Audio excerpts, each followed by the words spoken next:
Okay. Hello. Magandang umaga sa lahat. This is Justin Talk News PH. Ang pag-usapan natin ngayong umaga na to, itong napakainit na issue with regards to the impeachment case of VP Inday Sara. Kahapon ng hapon, halos kasabay nung huli kong vlog, ay nagkaroon ng press conference itong mga defense lawyer ni VP Inday Sara sa impeachment case niya. Ito ay pinamunuan ng kanilang legal counsel sa defense team ni VP Inday Sara na si Attorney Sheila Sison. So alam naman natin gaano ka batikan na abogado ito si Attorney Sison. At kasabay ng press conference na yun ay ang spokesman ng impeachment case ni VP Inday Sara na si Attorney Michael Poa. So nagkaroon sila ng sagutan, tanungan ng mga reporter at maayos naman yung pagkasagot at maraming mga revelation doon sa press conference na yun na ang para sa akin ngayon ko lang natuklasan. So malaking bagay yung pangyayari na yun. Nagkaroon sila ng paliwanag direkta sa publiko. At ito, ipapahayag natin. I-explain natin sa lubos ng ating kakayahan. Pag inintindi dahil maraming tumatawag sa akin, merong nagsasabi kung can I expound more doon sa mga sinasabi ni Attorney Sison. So ito yung paksain natin sa umagang ito.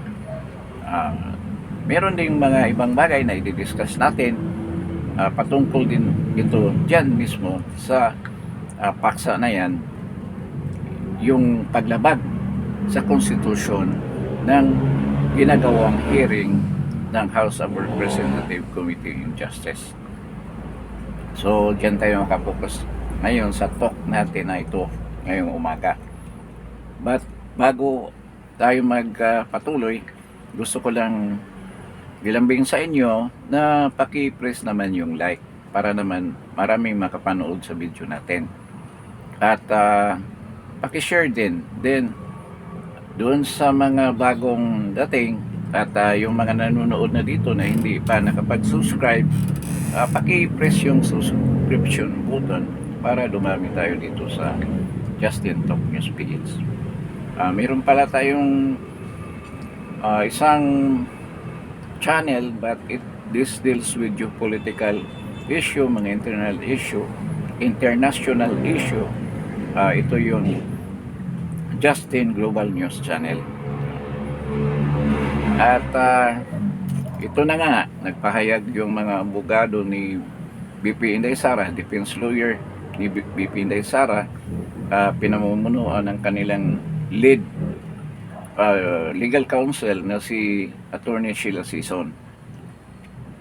Ang punto doon ng kanilang mga pahayag sa hindi pagdalo ni VP Inday Sara, dahil labag sa konstitusyon ang hearing na yan. So, yun ang pinaka main point doon sa pahayag nila. Ngayon, ano ba yung mga punto? Ano yung mga linabag ng hearing na yan sa konstitusyon? Ito. Actually, hindi pa nagaganap yan. Hindi pa nagaganap, magaganap pa lang. Pero meron na rin mga bagay na nalabag nila. Doon sa mga pahayag ni Luistro na magkaroon ng trial o mini trial, paglabag na yan sa konstitusyon dahil ang House of Representatives ay may karapatan lang for the inquiry dyan sa impeachment case na isasampa sa kanila. Pwede nila tanggapin yan at magkaroon ng inquiry. Magkaroon ng clarification kung yung mga complaints ay merong kaakibat na mga ebidensya. Yun lang ang pwede nilang gagawin. Pero wala silang karapatan na magtawag ng mga witnesses, magsupena ng mga witnesses, magsupena ng mga additional documents na gawing ebidensya.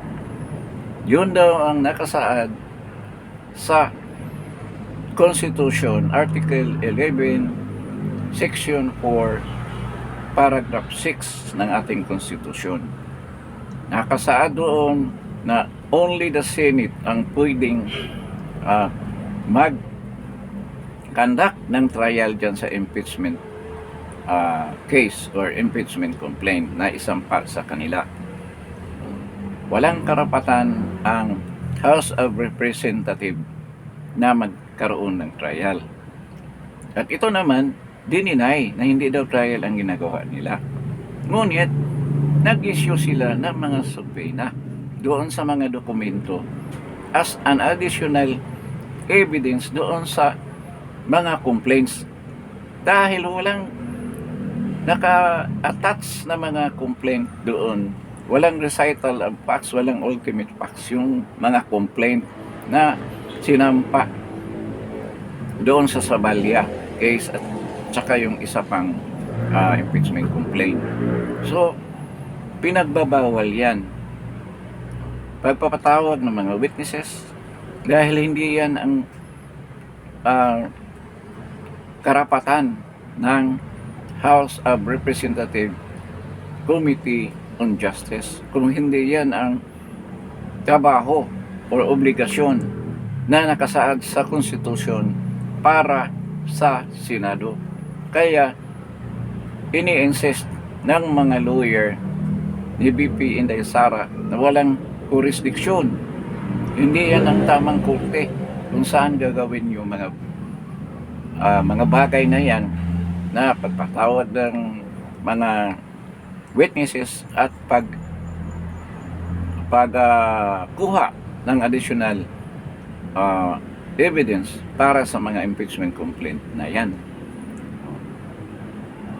Ngayon, doon sa rules and regulation ng Kongreso, nakalagay sa House of Representatives, especially diyan sa Committee on Justice, laging ini-insist kahit na si Luistro o si Dilima na may karapatan sila na magpatawag ng mga witnesses, nakalagay sa kanilang rules and regulation o ground rules dyan sa impeachment trial case na yan, sa inquiry na yan, na labag doon sa nakalagay sa Constitution. Pwede sila magsubpoena, yan ang paulit-ulit, at magpatawag ng mga witnesses at magkaroon ng pagsusubpoena din ng mga ebidensya o mga dokumento galing sa mga ahensya na sa tingin nila ay pwede gawing ebidensya laban sa respondent na si BP Inday Sara. Ang punto, yan ang punto ng Committee on Justice, ng ground rules ng House of Representatives. So, salungat ito sa nakalagay na provision or artikulo sa Constitution na ang Senado lang ang pwedeng inatasan ng ganyang obligasyon ng pagsupina ng mga witnesses, pagtatanong sa mga witnesses, at ang pagsupina ng mga dokumento as additional evidences. So may paglabag na sa Constitution. At kung titingnan natin, kung nasa ground rules ng House of Representatives yung karapatan na inatang nila sa sarili nila, kasi sila ang gumawa ng rules dito, ground rules ng impeachment case na to na ginawa nung 19th Congress, na ito rin naman ang in-implement nila. Ang nagkaroon lang ng amendment ito doon sa sistema kung paano sasagot yung mga legal counsel o abogado ng respondent. Sinabi nga nila, hindi pwede direktang magsalita ang mga abogado o mga legal counsel ng respondent kung hindi isusulat nila kung may cross-examination sila or meron silang tanong doon sa witness at ang chairman ang magbabanggit sa tanong na yan. So yun ang amendment na binigay nila. Pero bukod dyan, wala nang ibang amendment silang diniscuss. At yung subpoena ng dokumento galing sa mga ahensya ng ating pamahalaan as additional evidences at ang pagsubpoena sa mga other witnesses na hindi nakasama doon sa original complaint nung pagsampa nila, wala doon yung mga yan, ay hindi pwede yan. Salungat doon sa nakalagay sa konstitusyon.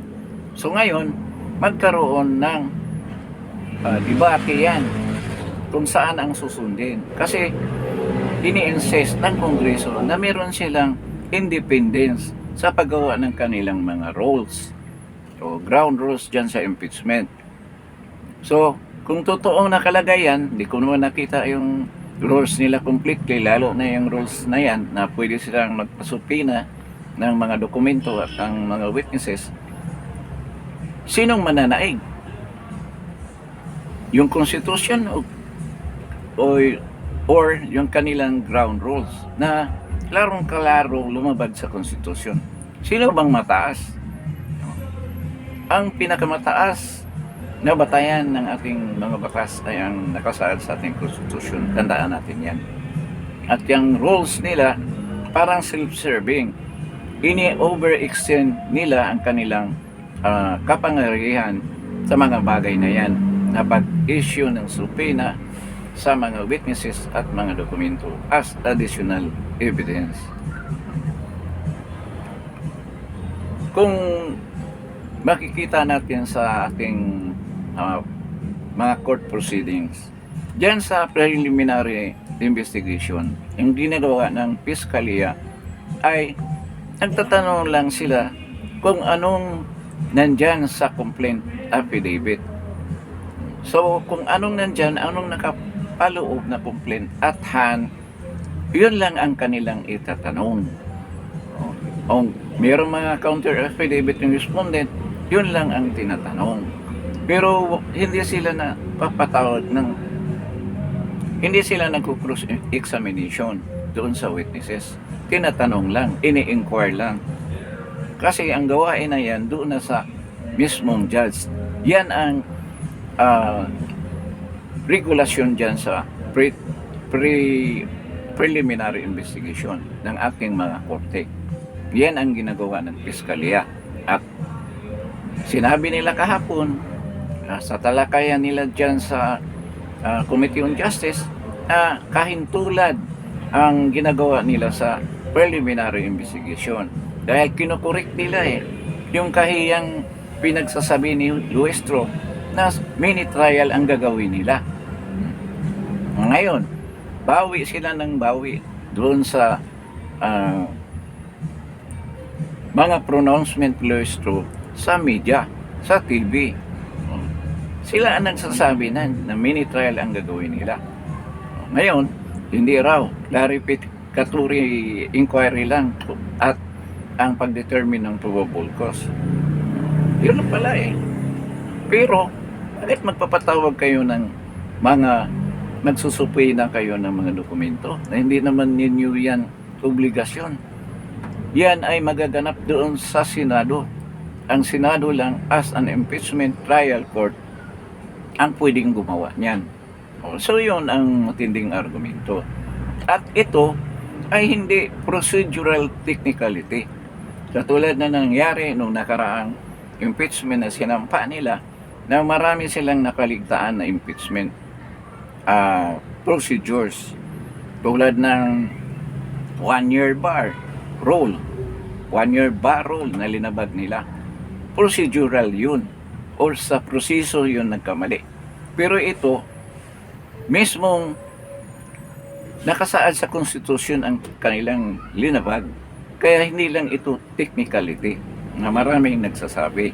At ang pagsik ni BP Inday Sara sa respondent at para protektahan ang kanyang right na sumagot, ang gagawin ng kanyang mga abogado, protektahan nila talaga ang right ng kanilang kliyente. At ito, pag-seek relief sa Supreme Court with regard to this matter.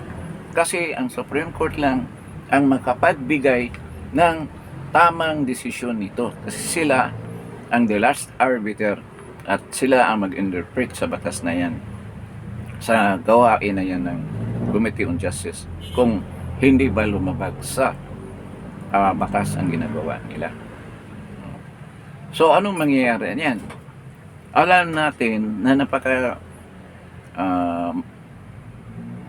mataas ang lipad ng ating Kongreso. Hindi yan magpapirig dahil, sabi pa nga ng iba, may malita nang dumating dyan eh. Kaya ituloy talaga nila yan. Ngayong alam na nila ang sagot ng Defense Counsel na may paglabag. Sa tingin ko, ngayong April 14, i-insist nila yan, ang karapatan namin yan. We have the sole right to create our own rules. Kaya, ang mangyayari niyan, magkaroon na naman, kung may desisyon ang Supreme Court na unconstitutional yung ginawa ng Kongreso diyan sa impeachment case ni BP Inday Sara, ang maging statement na naman yan, baka si Tuta Soto naman na magsasalita na judicial overreach yan, na nakikialam ang Supreme Court natin sa proseso na internal dyan sa gawain ng House of Representatives. Malamang yun ang sasabihin nila. Nakikialam na naman yung Supreme Court. Kaya ganyan ang mangyayari dyan. Ngayon, kung hindi magdesisyon ang Supreme Court ng ganyan, parang pinabayaan niya na malabag ang ating konstitusyon. Nakitang-kita naman na nakalagay dyan sa Article 11, Section 4 at Paragraph 6 na the sole impeachment trial court is only the Senate, and pagsupena sa mga witnesses at public documents ng mga agencies ay sole right ng Senate, which is ang tamang binyo sa mga ganyang gawain. So, magkaroon talaga ngayong April 14 na matinding argumento tungkol dyan. Pero wala namang nakipag-argumento dyan, si Ropos lang. Siya naman ang laging nag-o-object. Pero alam natin si Ropos, kung tayo ay mga DDS, alam natin na si Ropos ay dilawan. Kaya urong-sulong ang style ng atake niya.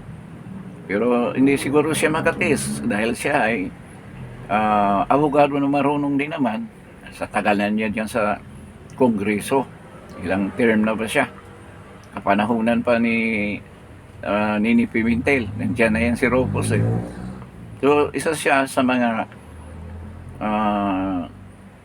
hindi ko masabing veterano rin eh. Parang isa sa mga talagang matandang mababakas na naiiwan dyan sa Congress na yan.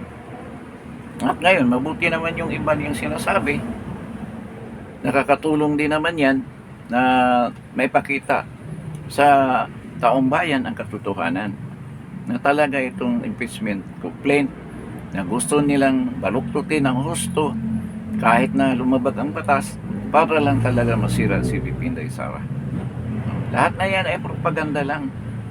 Yung mga yan abogado, lalo na si Dilimas at si Seljuk, no? Alam nila na wala talagang ebidensya at pinipilit nila yan para masira lang si BP Inday Sara. At bumaba ang survey sa kanya at ang kanilang manok na si Leni Robredo o si Risa Hontiveros ay may pag-asa makalapit man lang sa presidential preference survey. Yun ang gusto nila mangyari at bababa yung survey rates ni BP Inday Sara at magkaroon sila ng pag-asa na hindi mangyayari. Nag-iinip kayo mga dilawan at pinklawan at mga komunista. Ngayon pa lang, buong-buo na yung desisyon ng mga tao. Lalo na itong dumating sa atin na napakalaking problema dito sa energy natin. At ngayon pa lang, magdeklara ng state of emergency. Dati ayaw aminin. Iba-vlog din natin yan. Bakit biglang umamin? Bakit biglang nagdeklara? Anong mga dahilan? Sa sunod nating vlog. Ngayon, ito na nga, sinasabi nila na dapat umatin si VP Inday Sara. Walang nakasaad sa ating konstitusyon na porsigidong umatin ang respondent. Marami ng impeachment trial na nangyari dyan sa kongreso natin. Maraming bisis na yan nangyari. At ang mga respondent hindi naman pinilit na umatin. Tingnan mo yung kaso ni President Irap, ni kay CJ Corona. Pinilit pa silang umatin. Anong purpose nila? Bakit pilit nilang umatin? Gusto nilang pagtulungan si VP Inday Sara ng mga akusasyon na ibabato nila kay VP Inday Sara para masira sa mata ng publiko. Ganyan ang gagawin nila. At hindi makapag object yung mga abogado. Dahil ayaw nilang sumagot ang mga abogado. At siyempre, hindi siguro pwede magtanong yung respondent sa mga witnesses. So, yun ang purpose nila. Na talagang si De Lima, gusto niyang umatin. Sinasabi pa, disrespectful daw si Inday Sara. Sinong disrespectful? Si Inday Sara o ikaw? Yun ang tanong dyan. Mga kabalaghang ginagawa mo. Alam natin na nakulong ka ng 7 taon dahil sa pagprotektor ka ng droga dyan sa Bilibid. At ngayon, nakalabas ka kasi yung mga witnesses nagbaliktaran. At sabi mo na napawalang sala ka. Pero ngayon, patuloy pa rin yung kaso na yan. At ma-revive yan kung babalik si VP Inday Sara. Yun ang kasiguraduhan, kaya pinipigilan mo na makabalik si VP Inday Sara. Maging presidente si VP Inday Sara. Yun ang katotohanan yan. So, ito, sinasabi niya na disrespectful daw. Walang nakasaad sa batas na talagang pilit na aatin ng isang respondent dyan sa impeachment complaint o impeachment trial inquiry na yan. So, hindi niyo mapipilit si Inday Sara. At saka sinabi na hindi siya magpaloob dyan sa unconstitutional na ginagawa niyong pag-inquire. Hindi yan dapat trial. Dapat yan inquiry lang. At kung merong sapat na ebidensya, isasampa ninyo. Wala nga sapat na ebidensya, pero isasampa pa rin ninyo yan. For the sake na nalagyan na kayo ng malita. Ganyan lang ang pangyayari dyan. So, sinabi ni VP Inday Sara, dismiss na nga lang yan dahil wala namang ebidensya Ngayon pa lang kayo maghahanap ng ebidensya. Dapat, nung pagpresenta pa lang ninyo sa complaint, nandoon na yung mga witnesses. Mayroong mga corroboration na. At meron na silang mga affidavit. Yung iba walang affidavit pa Tinatanong kung may ba ito yung mga tinatawag nyo, mayroon bang affidavit ito? Mayroon bang tao magtuturo na ganito? Wala. Na yung sabi ni Redon. Wala rin. Wala kayong dapat na isampa sa impeachment trial court. So yun ang paliwanag dyan sa mga pinapaliwanag din ng mga legal counsel ni VP Inday Sara sa impeachment case niya na pinamumunuan ng batikang abogado ng si Sheila Season, Attorney Sheila Season at si Michael po ang humarap dyan. Ngayon, may tanong din doon kung aatin ba si Michael Pua kung ipapatawag siya. Kaya nagkaroon din ng butuhan dyan, isang resolution na ipatawag si Michael Pua as witness. By ito, ang tawag nila, resource person daw, pero witness na rin yan. Papatawag nila yan dyan. Ngayon, sabi ni Michael Pua, malamang na atin siya. Pero, depende kung anong laman ng supina. Pero ito, hindi ako maniniwala na atin siya. Hindi siya atin. Hindi nga umatin si Inday, tapos sa atin siya. Ang deklarasyon ng legal team ni Inday na ang constitutional yung ginagawang hearing, ayan, ba't atin siya? Sabi lang niya yan para lumambot ang atake ng mga makakaliwa mga anti-Duterte sa kanya. Ngayon pa lang sabihin niya na atin ako dahil umati naman ako sa CODCOM. Kami ni Munsayak, umati naman. Kaya walang problema sa kanya kung atin ngayon. Pero sa tingin ko hindi siya atin. Susundin niya yung desisyon ng Nina Sheila Sison. Susunod siya dyan. Bakit atin siya? Na tantamount to hearing na trial na yung ginagawa nila sa pagpatawag nila ng mga witnesses. Kaya isa rin ito sa mga diskarte ng legal team ni Pinday Sara. Dahil sinasabi nila, marami ng tanong kung kailan kayo magsampa ng kaso sa Supreme Court. At sabi ni Sheila Sison na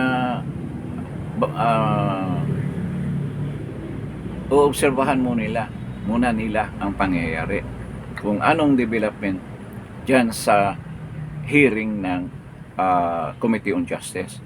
So malamang iniipo nila yung pagkakamali. Ngayon, ang dilema ng Kongreso, kung nasa isip nila na violation pala itong pagpatawag ng mga witnesses at pagsupena ng mga dokumento, paano gagawin natin? So hindi nila ipapatawag na, hindi nila itutuloy. Hindi rin ako maniwala dyan.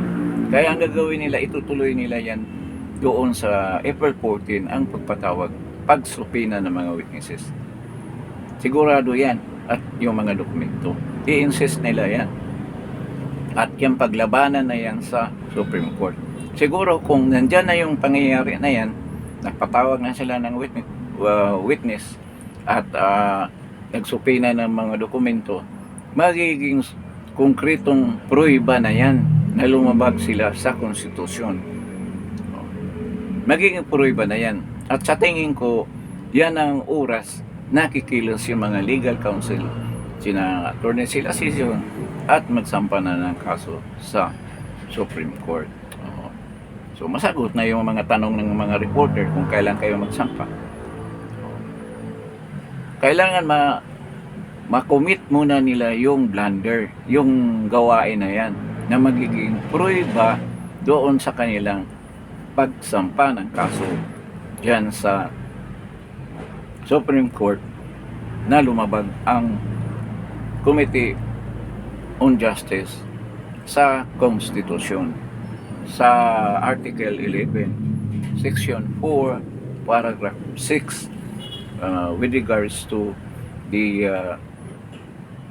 conducting of trial ng Senate Court at pag-issue ng mga subpoena. So, yun ang mangyayari dyan.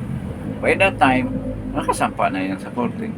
At sa tingin ko, prior to the 60 days limit na binigay ng impeachment case na yan na kailangan maisampa na sa Senado, baka prior to that mag-issue na ng TRO yung Supreme Court. Kasi kitang-kita sino bang Supreme? Yung Constitution o yung internal roles ng Kongreso with regard to the impeachment case implementation or handling? Yung Constitution. Parang makikita na natin na talagang pigilan yung impeachment case na yan. At lahat na ito na pangyayari ay blunder, pagkakamali ng mga congressman dahil hindi nag-iisip eh. Pinipilit talaga nila eh na wala naman totoong ebidensya, wala namang solid na ebidensya, wala namang recital of facts at saka ultimate facts. Pinilit nila. Kaya ito, napapahiya sila dito kung ma-TRO ito ng Supreme Court at lalo na kung mayroong adverse decision na talagang unconstitutional yung sinampa nilang impeachment complaint 3 and 4 against VP Inday Sara. So, yun ang mangyayari dyan. So, ang tabayan na natin yung April 14, marami akong vlog na siguro hindi nyo napansin. Balikan ninyo yung mga na-vlog ko, marami akong in-explain doon. Sana iintindihan ko as per request ng ating ibang mga kaibigan na gustong wala nang yung time na manood ng TV at kung news lang ang pakinggan nila, hindi nila maintindihan. Kaya gusto nila na i-explore natin sa ating limit ng ating pag-intindi doon sa mga pangyayaring yon, sa mga sinasabi nakasaad doon sa hearing na yon. So, siguro hanggang dito na lang tayo dito sa episode na to. At maraming salamat sa pagdalo ninyo dito sa Justin Talk News page. Bago kayo umalis, I would like to request na kindly press like, share, and for those who are new to this channel, yung mga viewers natin at yung mga nanonood dito na hindi pa nakapag-subscribe, kindly subscribe para dumami naman tayo dito sa Justin Talk News page. So, despite of the situation that we have right now in our country, the shortage of energy at definitely this will affect our status dito, economic status ng mga tao. Karoon talaga ng malaking problema yan. Right now, as we speak, nahirapan yung marami mga workers natin na magre-report sa kanilang mga trabaho dahil sa shortage ng sasakyan. Other bus owners, lalo na yung flying the Commonwealth, Baclaran or Alabang Road ay hindi na makabiyahe dahil nga sa prohibitive cost ng diesel. So wala namang ginawa ang gobyerno to alleviate and to solve that problem. So talaga magsasuffer tayo na matagal dahil nga sa kapabayaan nating bangag na administrasyon at ngiwi para sabi ni Ate Roque. So let us pray na magkaroon ng resolution ang problema dyan sa Strait of Hormuz. Kung malaman ninyo ngayon na wala pa rin agreement na na-achieve dyan sa pag-uusap ni President Trump at ang Iran through Pakistan yata ang mediator. So antayin natin yan, pero ngayon this time talagang mag-case muna tayo, magtipid-tipid at Malacanang magkaroon ng hindi pagtitipid ang gagawin, kung hindi pagwawalas ng pera ng bayan. So hanggang dito na lang tayo at maraming salamat sa inyong pagdalo at keep safe na lang, lalo na sa ating mga OFW na sa UAE o sa Bahrain, Oman at Qatar, and also Kuwait. Ano lang kayo, pag may sirena, takbo ka agad sa bunker para hindi kayo matamaan ng shrapnels. So hanggang dito na lang. God bless sa inyong lahat at magandang umaga sa inyong lahat. Salamat po.